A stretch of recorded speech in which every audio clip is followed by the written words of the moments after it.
the competitions here are fierce. Okay, this year there was the NVMTA, Northern Virginia Music Teachers Association Festival. That they had a Bach Baroque competition, and they picked 22 winners from the whole region. 4 of those winners were graduates from the Piano Express, from this one studio here. So we are producing students who are at the elite level.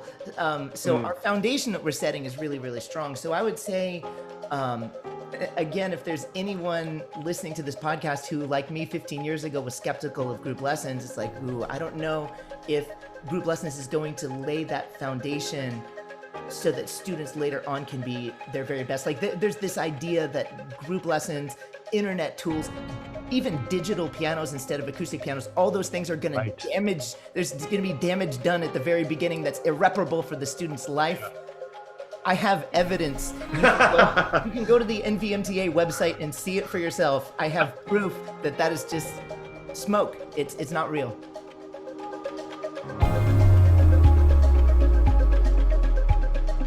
Hey, welcome back to another special episode of the podcast. We have another guest with us today here as we approach the end of season 1. And that guest is a near and dear friend, Greg Genter. And before we jump into it, I want to say that 5 or 6 years ago, Greg, we did a little bit of an interview together, I think sometime in 2016 or 2017. So it's going to be good to get caught up. And I wanted to bring Nate in on this because I think Nate is going to have some interesting questions. But just as a little bit of way of introduction, Greg is a good friend of mine. We met in college, and about 17 years ago, almost to the month, we invented a summer camp curriculum together called the Piano Express. And that ended up turning into a year-round after-school program, and a lot of cool things have happened since then. And we wanted to bring Greg on the podcast today because, you know, in trying to make a podcast that's relevant around the topic of seven-figure music school, one has to look at many different facets of what makes a good school run. What kind of programs do you run? How does your cash flow situation work? How do you do team? And we've covered a lot of these topics. We wanted to bring Greg on today because it's not often that you find a teaching system, an educational system that can have far-reaching impact on other areas of the studio, like the financial part, like the team part, like the teacher training part. And so, Greg, I really wanted to have you come on because you have invented and devised such a system, and I think it'd be really cool to explore that today and see how that's impacted your school. So thanks for coming, Greg. And maybe as a way to get started, I'd love to maybe just give you a little bit of an opportunity here to give the overview of Piano Express. Sure. Well, if I could put it in the smallest nutshell possible, the Piano Express is simply a better system for teaching group piano lessons. We've created a few strategic tools. We put these tools in the hands of teachers. We train the teachers to use the tools. And the result is better leverage for success, efficiency, better effectiveness. And this is for any teacher who wants to teach groups as opposed to one-on-one lessons. Daniel, I know that before this podcast, since I don't have a lot of experience on podcasts, you kind of gave me a little coaching. You said, keep the first answer short. So all I'm going to do is I'm going to go back in time about 15 years and tell the story from there, just to keep it short. You know, I want to, we have respect for each other. So right. 15 years. So let me start there. 15 years ago, I didn't believe in group lessons. I was a skeptic. I thought that group lessons at its best was glorified babysitting, and at its worst was outright thievery. The thing I couldn't get around was this vision of a bunch of students sitting in a circle and a teacher going one by one, let me give you attention, and everyone else is going to wait for attention. And like, let's say if there's a class of 6, well, you take 60 minutes divided by 6, everyone got 10 minutes of attention. And at the end of the hour, you charge all those families for an hour of your time. And I'm like, that's not good math. That's not good integrity. I will never do that.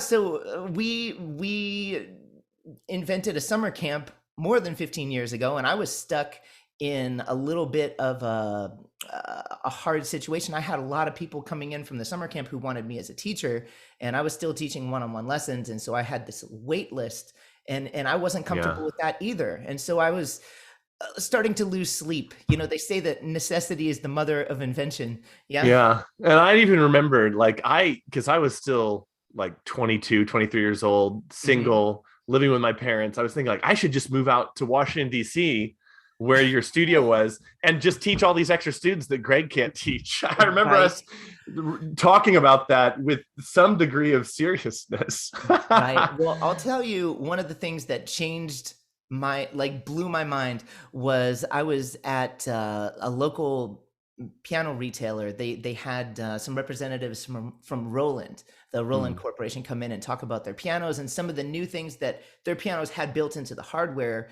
What year was that? Oh, I want to say it was 2 years after we started the summer camp. So 1 or 2 years. 2007, 2007 then. Okay. Yes. Okay. Yeah. That's just about right. And they were talking about MIDI technology and how MIDI technology could work as like a grader. You could record songs into the piano. You could play back against your recording, and it would give you like a score. And this was, I know there's a lot of softwares now that, or a handful of softwares now that'll do this, but this was brand new back in 2000. Yeah. It was hardware, it wasn't even software. And I was just like, there it is. I realized in that moment the thing that sucks the time out of the teacher trying to do group lessons, that just kind of robs you of efficiency, is assessment. You have to listen to every student. Did you practice? Did you practice properly? Let me hear your song. Let me give you feedback. Let me play it for you. Let me hear it again. Is it getting better?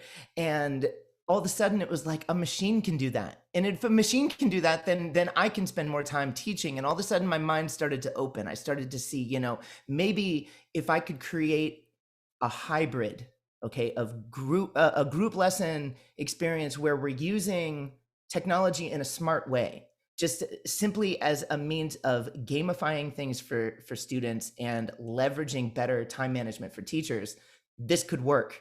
And over the last 15 years, I can tell you from the bottom of my heart, the tools that we've created have been a labor of love. It has been because I didn't believe I didn't believe in group lessons in any system that I saw 15 years ago. I had to create something that a doubter from the beginning, I can proudly stand behind and run and operate. And so that's really Interesting. what the Piano Express is. Nate, before I bounce over to you for questions, because I bet you have a lot, I want to ask a question about something you said there, Greg. Yeah, Nate's showing his like little punch list of questions he's got. You said, you talked about the assessment piece, but I'm going to play devil's advocate here for a little bit. Okay. Isn't assessment an important part of the teaching experience, though? Like you kind of, it almost sounded as if you were speaking about it in maybe a little bit of a negative way, like, oh, that's not something a teacher should have to do. Maybe develop that thought a little bit more for me.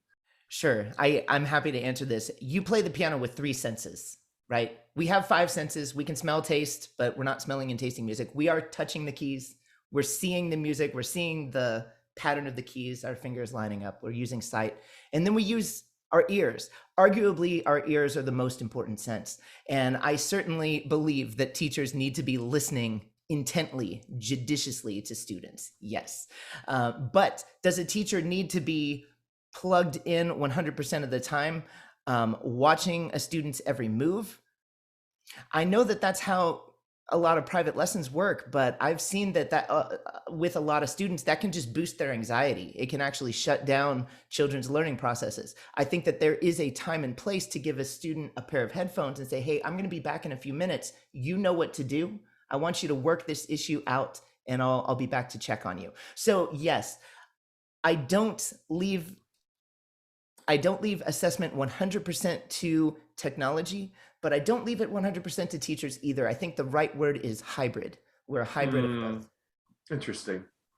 Nate, what thoughts do you have? I got a lot. Greg, first of all, I love having you on the podcast because I'm such a fan of stories of creativity, and yours really honestly, it sounds so near and dear to my heart, which is like you're obviously a passionate educator, right?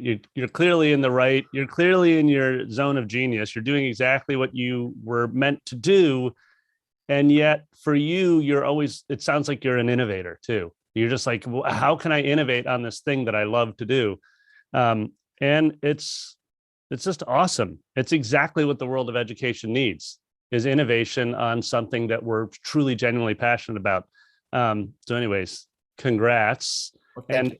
I'm going to ask you a really basic question, because I think our listeners need to know. Just describe specifically the what. When you say the Piano Express, technology, just give us like the 1 minute of exactly what a student is actually integrating with in terms of humans, tools. What do you mean when you say tools? Just be really basic for our listeners. Sure. Well, we do have some very low tech things like paper and ink books. Like we have, I'll pull one off the shelf if you're watching. This is one of our books. It's got songs inside of it. It's just like any method book, but we've written it so that it goes hand in glove with our software. And our software is a web platform. There's a fully orchestrated background track for every song, so students are playing along with a band. They don't feel like they're just playing this one lonely melody. And I think for beginners, that's important. They can sound more like a rock star from day one. And just with a little accompaniment, it helps with their rhythmic development to play along. Again, the three senses that you use with music, rhythm is internalized through hearing. And so you hear the steady beat from day one. Our students, a lot of things came by surprise when I started the Piano Express. And one of the things I was pleasantly surprised is how quickly our students really picked up a razor sharp sense of steady beat. And it was just by playing along with tracks. And, I do a lot of reading. I know there's debate on that. There's teachers that are like, I don't like having my students work with tracks, music tracks. Really, a music track is a glorified metronome. Most teachers will use metronomes, and a track is just a metronome that sings and plays with you. So we have that. And then all of our digital pianos are connected to a laptop with a USB cable. And so our web platform is in real time interacting with the students' performance and grading their accuracy of right notes and right rhythm. So it's gamified, like students collect little stars based on how accurate they are. And those stars add up over their whole book, trying to collect stars and passing scores. And so it makes their experience very goal-oriented. There's not this, like when I was practicing piano as a child, my teacher would say, practice this and it needs to sound better next week. And I was like, what does that mean? And how much do I really have to practice? Since we're a web platform, students can use these practice tools, not just at our studio, but at home. And so this is a practice tool for students as well. And so every day, if they're plugged in and using our system at home, practice at home is this goal-oriented experience. There's this instant feedback. They can get they don't have to wait to see their teacher. They can just play a song and instantly they can see, okay, here's what I got right, here's what I got wrong. So that's what is good for the student. Obviously in group lessons, we leverage that, like I've already said, for better time management. Our teachers can really focus more on teaching because the burden of assessment is being shared with the software. So what I hear you saying is you've got the traditional paper pen, right? You've got an instrument. All of these things parents know and trust when they consider signing their child up, right? But then you've added technology, and then you've gamified the technology through, honestly, I would say backing tracks are a form of gamification for the student. And you've added a reward system. And so, and you've integrated it all. And so for me as a parent that's signing up my child, it's a much more nuanced, it sounds like, growth path. In other words, they're not just finishing a page of a book, but they're actually getting a star just for moving through a handful of measures. So I think you highlighted something, Greg, that is honestly one of the biggest pain points we hear, Daniel and I hear all the time, which is how to stay engaged with the student between lessons. And so what I wonder if you've built in yet, or if it's in the parking lot or the wish list for the Piano Express, but have you created a version of connection between the student and the teacher between lessons? Well, everything is in development. We do have a lot of stats that the teacher can see from an Right. admin panel. And so how many times did a child attempt this song during the week? How many times did their score improve? Did they Right. pass? How many different songs did they try to play? Did they go back and attempt to play a song that they've already scored perfect on, which is a good stat. Like they must really like that song if they already passed it. They don't have to play it anymore, but they did. So we Yeah. have these stats that we keep, and so the conversation when we see the students once a week can be like, hey, look at what you've done this last week. It's good discussion points. And I'll just say, I'll jump in here. I have a unique perspective on this because Yeah. obviously Greg and I made the summer camp all those years ago. As Greg was developing and building this in his own studio from 2010 until 2019, we would have calls. I mean, Greg was the best man at my wedding. So, we had the social side of of our relationship, but I'd get calls from Greg and he'd bounce ideas off of me. Obviously, I'm not taking credit for the labor of love, as you called it. But I saw this developing is the point I'm getting at. Mm-hmm. But then I have a third connection to it now. And that is after I stopped teaching, my son didn't have a teacher anymore. And so I enrolled my son with a Piano Express teacher. Online. Yeah. And here's what I saw. And I think episode 23 or 24, it's called The Hidden Driver of Retention, part 2. I can't remember what exact episode it is. But I spent a good hour talking about my group system. When Greg and I stopped doing the summer camp, we kind of went our own way. And Greg built this incredible studio-wide system that dealt with all these things. And I went a little more lower. I went with a lower footprint. And so I spent a lot of time talking about that group system. But I will tell you that as good as my group system was, it didn't do what I've seen happen with my son being enrolled with a Piano Express teacher. He actually passes more songs during the week than he does with his teacher. Mm-hmm. Yeah. I don't know of any other curriculum or way of doing things in the world that can do that. Mm-hmm. That there's actual real progress. And, our piano room is right underneath this office where I'm at. So I'm on the second floor. It's right underneath. So I hear him practicing all day long. And I hear him going along with the backing tracks. I hear him, playing and improving. And he'll run up here and burst into my office. Hey, I passed another song. Never happened with my kids. As easy as I made it feel for my group students, assessment and progress was always tied to the studio and presence with me. And I think it was just fascinating to kind of see that in my son and see, especially in those first couple levels, just how rapidly he progressed, because he would just get a song, and because the assessment technology would accurately grade him, he didn't have that thing that I think all musicians over a certain age have.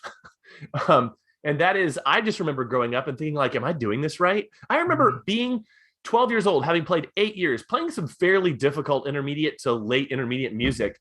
And just thinking I don't even know if my teacher's going to like this. I don't even know if I'm playing this right. And I was 8 years in. Yeah. And most of the time I was, but it was that insecurity that prevented me from being a little bit more adventurous and exploring on my own. And I just don't see that in my son, which is kind of cool. So I just thought I'd throw that in there as as kind of a personal anecdote of what Greg's talking about. Wow. I love that, Daniel. And how is it that I didn't know, dude, that your studio is right beneath you?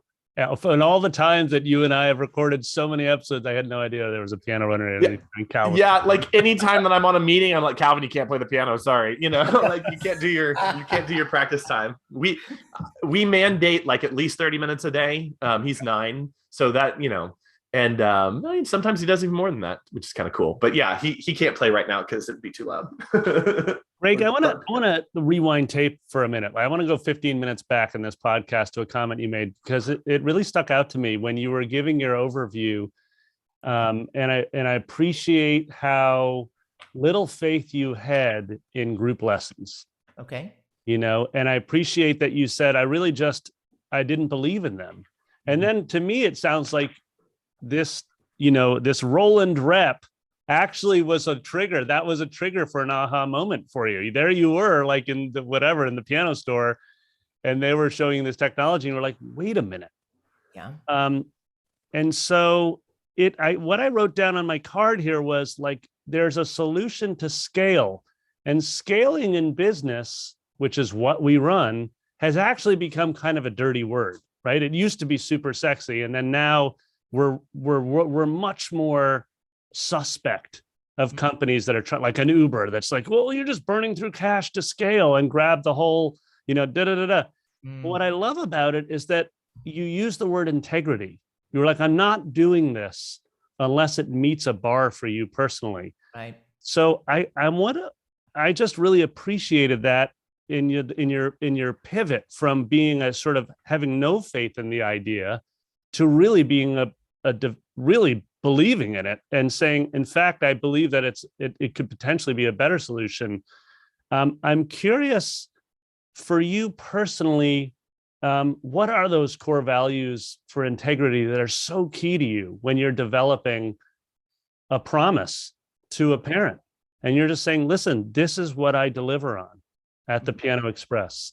Can you share some of that? Because Daniel and I talk about it all the time in the delivering on promise. Yeah. Well, I think for teachers and self-employed entrepreneur studio owners who are also teachers, there is the integrity that you teach with, and then the economics that you run with your studio. Those things can be friends with each other. They don't have to be diametrically opposed.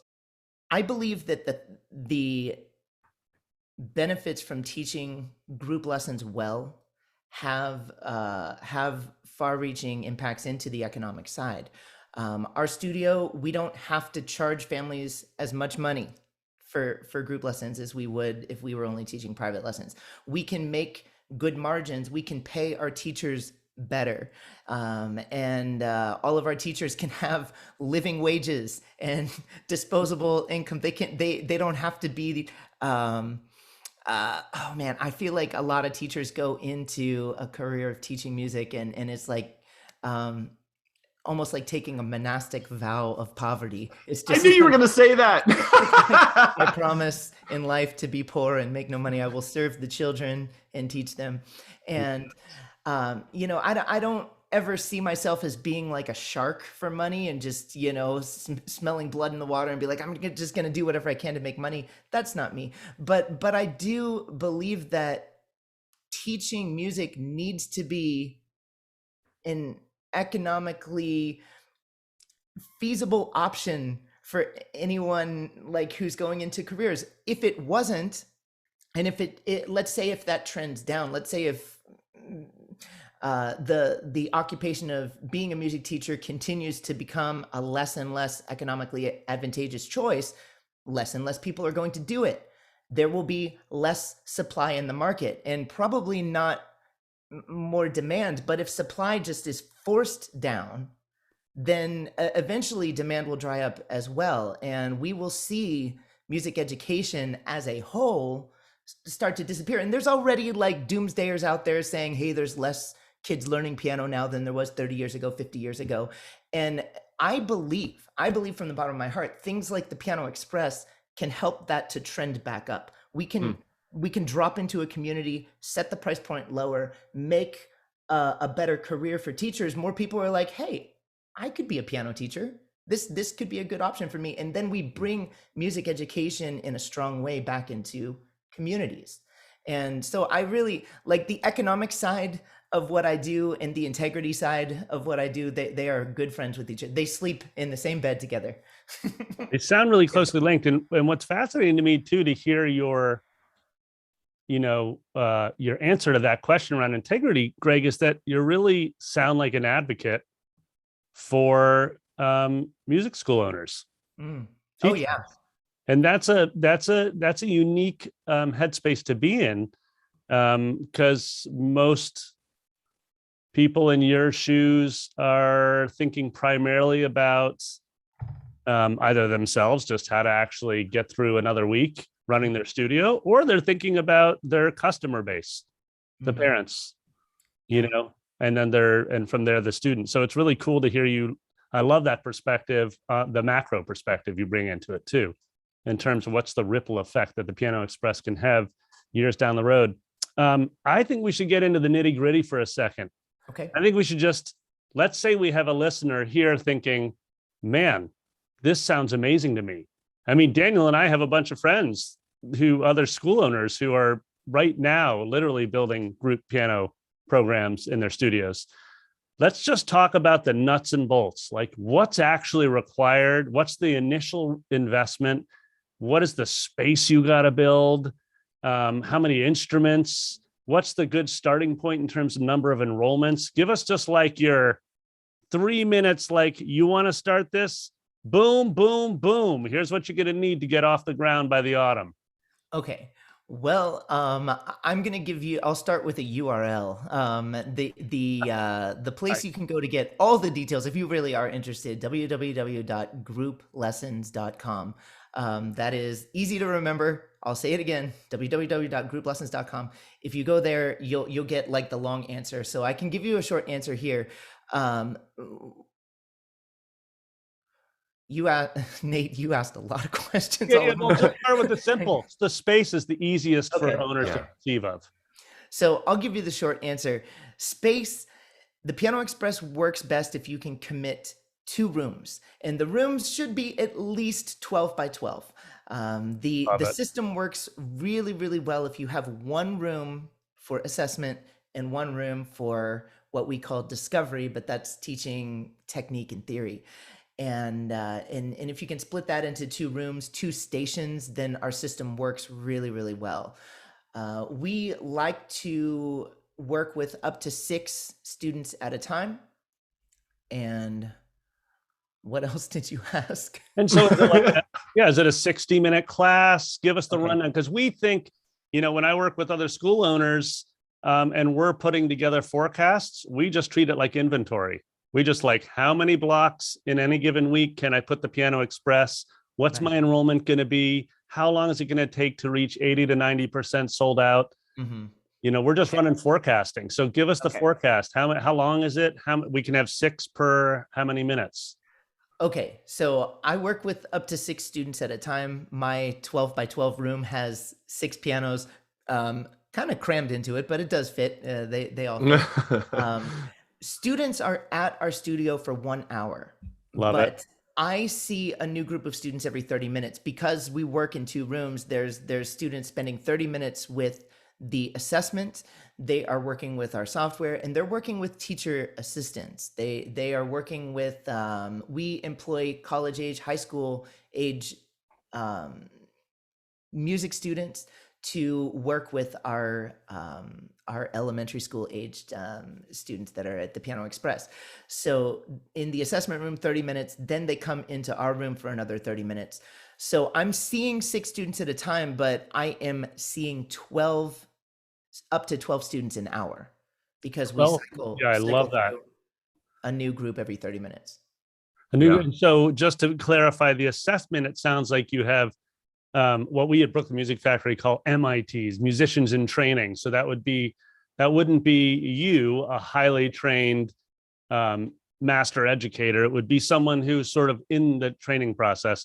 But then you're in the discovery room, or you're got it. So and you can do 12 an hour, which is totally awesome. And I'll even say, as like an outside observer, I was just at the studio a couple of weeks ago. Greg talked about the 2-room model, but actually Greg's studio runs up to 24 kids an hour because they have a much larger assessment room that has 12 pianos in it. And then they have 2 back discovery classrooms. So yes, what I just described, we have running in 2 streams all the time. So I employ 1 teacher, 2 teacher assistants. We do employ a front desk person. So that's my entire staff. And then, yes, our studio, we can see 24 students an hour, up to 24 students in a single hour. And so just for the math of this, everybody, that's 480 students with 2 teachers if you work 20 hours a week. Yes. Yeah, it can scale. And we're still those numbers sound really big, but when you get down to where the rubber meets the road, our student teacher ratio never goes over 1 to 6. I love that. Greg, hold on. I'm going to pause for one hot second because Daniel and I are literally going to be working with a number of our mastermind clients today on the org chart, how to design your team and organize them. And you just literally gave us your org chart. You were like, I've got one administrative piece. I've got 2 highly trained teachers who are in the discovery rooms. And then I have 2 other TAs, teaching assistants. So you have a total of 5 staff people on site on any given day. Mm-hmm. Do you have any other staff, whether they're contracted or not, that are off-site that are continuing to develop this? And we can save for developing of the software, whatever. We don't have to include that right now. I just mean in actually running your school. We have another room set aside for this room that I'm sitting in right now. We teach private lessons. Right. So sometimes we'll have one other teacher teaching private lessons, but that's it. And our private lessons are for students that have graduated through all of our Piano Express method books, and they're they want to stay on and work with advanced music. So we do selectively agree with families that are ready to work hard. We'll say, yeah, sure, work in this room. But yeah, that's it. But as far as like the Piano Express model, like I see my private lessons as almost like a different business. It's carved out and it's doing its thing over here. But the Piano Express, it works like one machine, 5 staff, and then we can see hundreds of students. That is fascinating. And it's such an inspiring idea for any of our listeners that are thinking, how do I go from serving my 90 private lesson students that I currently serve with me and like 3 other teachers to serving 480 with just me and one other highly trained teacher, plus some 2 TAs. It's really cool to imagine. And I actually would just say to everybody listening, this is a great time to push pause on the podcast and actually ask yourself, why are you resistant to a pivot in your school if you've been struggling with growth? Because I think, Greg, you're raising this really awesome story. You're just sharing a great story, which was like you were resistant, right? And you've now found yourself in a completely different headspace. I'm curious how many students you see at the Piano Express. Are you doing 480? Are you doing 500, 350? Where are you at? We've at times we've gone over 300 enrolled. We fluctuate between about 260 to 310 during the year. We have always tried. Actually, Daniel's your numbers were if we were at 100% capacity. That means all of our classes were completely booked full. That would be great from a numbers standpoint, but that would not be good logistically. If someone calls us and says, "Hey, can we join your studio today?" We're like, "Oh no, all our classes are full." If one student graduates from level 1 to level 2, can we move into a level 2 class? No. All of the level 2 classes are 100% full. So we actually build in empty space. If a student on Tuesday calls and says, "Hey, we have to miss, like something came up, we have like a reason we can't come in," we say, well, there's an empty seat on Friday at 6:00, Friday at 4:00, Saturday at 10. Here's 3 different options with empty seats. So actually logistically, so much pain from my life has gone. It's gone because we have a little bit of empty space. It's a scheduling dream come true. And that's one of the things. Actually, I'm glad I brought this up because that's one of the things that the Piano Express also is a solution for. I had a lot of pain in my life just trying to get my schedule to cooperate with my student families. And since the Piano Express, that little bit of empty space, yes, we're at 310 and not 400. I'll let that money go just so I can end my workday at 7:30 and go home and not have to spend an extra hour figuring out the schedule. It's worth it to me. That's that margin. And Daniel and I hear all the time, what's your makeup policy? Yeah. I can't even tell you how many emails we get Because of our system, yeah, we can just spoil our families rotten. We can just say, hey, if you missed, there's all these other empty seats, just come to another. And a lot of people can't do that, but because of the way the Piano Express works as an entire system, we can make the lives of our student families really easy. They come back to us and say, look, my kids are in tennis, swimming, taekwondo, and piano. You are the only place that we work with that cooperates with us. Thank you. And you know what the dirty little secret there is? You're actually not doing anything. It's a fully automated system. Right. That's the thing. They think you're bending over backwards for them. Yeah. But you've actually designed a system where this is the deal. Right. You can come on a Thursday, Friday, Saturday, or we'll see you next week. Right. It's not as if you're making up a new opportunity for them.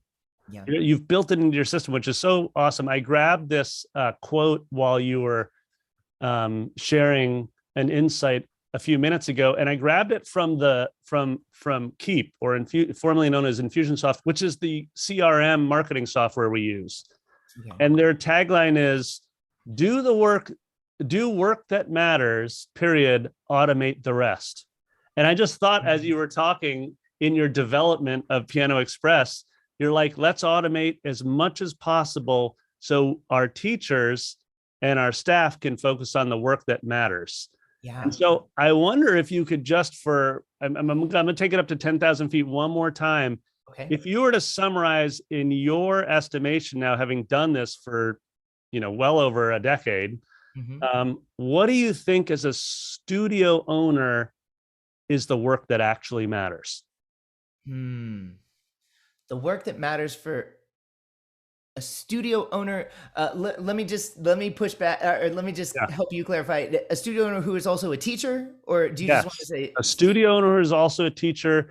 Because we're going to have a lot of listeners right now that are saying, I have relationships with every one of my students, and I'm afraid that if I adopt a system like this, I'll lose those relationships.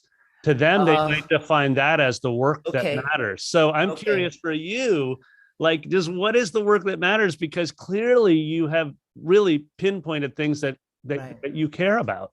Well, I would say that the work that matters is inspiring children to be the best versions of themselves. And that does take a measure of care and love.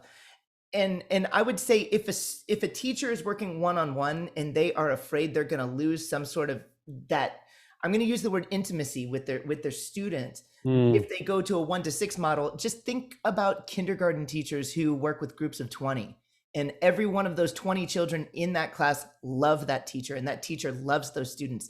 Group lessons do not rob you from that personal relationship with I can tell you, I do teach I have students that have graduated from our Piano Express method book system, and they work with me one-on-one.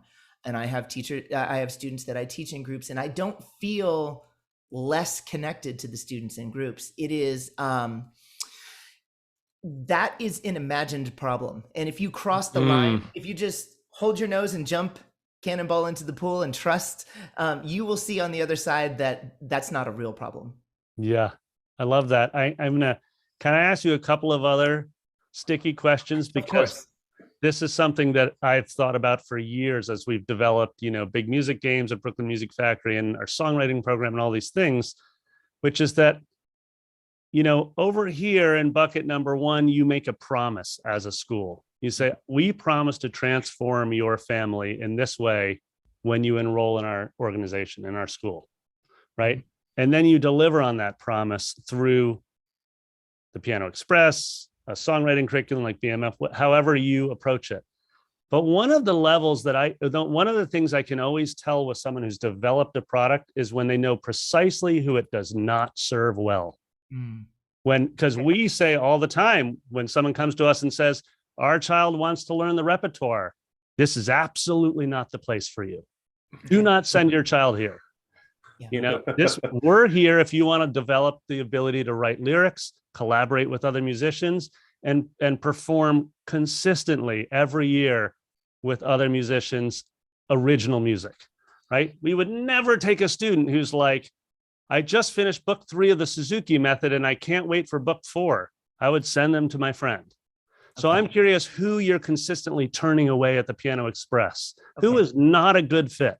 Okay. Yes. So because we teach group lessons, by design, we are not a one size fits all. I will say that we are a one size fits most. Okay. And I wouldn't say that because we're not a one size fits all, that everyone should go, like everyone should try us, because most people are going to feel at home. Love it. But we do respect the fact that, there is a big, wide range of personality and even neurodivergence, and so I would say if anyone struggles in a classroom setting in general, then they would probably struggle at the Piano Express. And parents know if that's their child or not because their kids have tried school. And if the child has had, there's children who need to be homeschooled because the classroom environment for some reason is overwhelming for them and they don't respond well, then they probably wouldn't work well in a group lesson of any kind. We are not for very young, we are not a preschool program.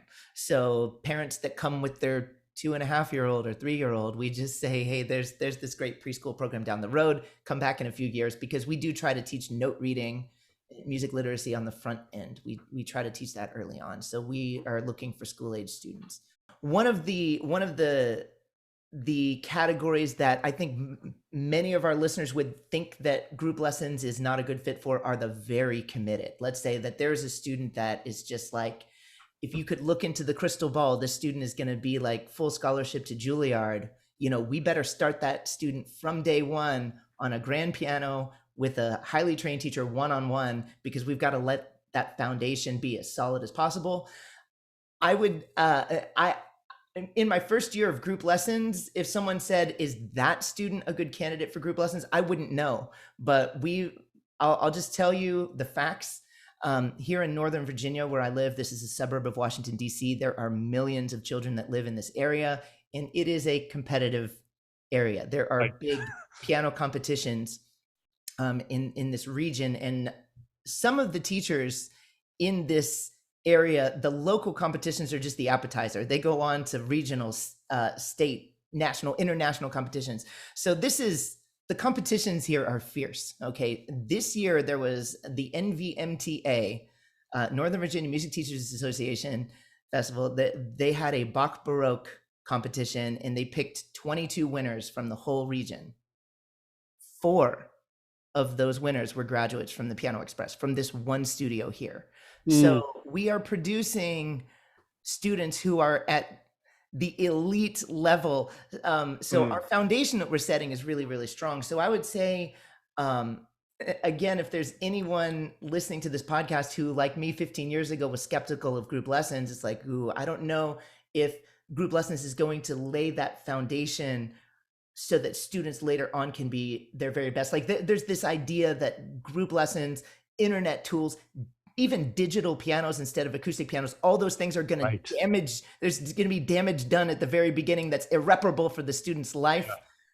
I have evidence. You can go to the NVMTA website and see it for yourself. I have proof that is just smoke. It's not real.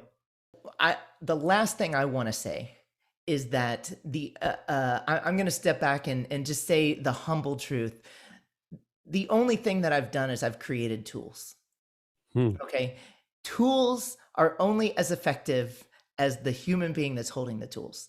And if parents come into a studio and they sense that the teacher or the studio owner is engaged with their child, cares about their child, they will trust whatever journey you put in front of them. Okay. I believe that is the most important thing in my open house, is not the tools that I pull out of the toolbox. It's the eye contact that I have with the child. It's learning the child's name and talking to the child and being invested and caring about, even on this first meeting, that the child has some sort of small success on the piano. Parents see that, they see the genuineness of that, and they trust it. I'm very humbled when I see the people that go to trash dumps and they pull like stuff out of the garbage dumps and they create works of art. Those are their tools. They can take garbage and create work. And it's like, it's humbling for me because I'm trying to create very cutting edge premium tools for music teachers. Are they amazing? Yes. Can they help? Yes. Are they the most important thing? No.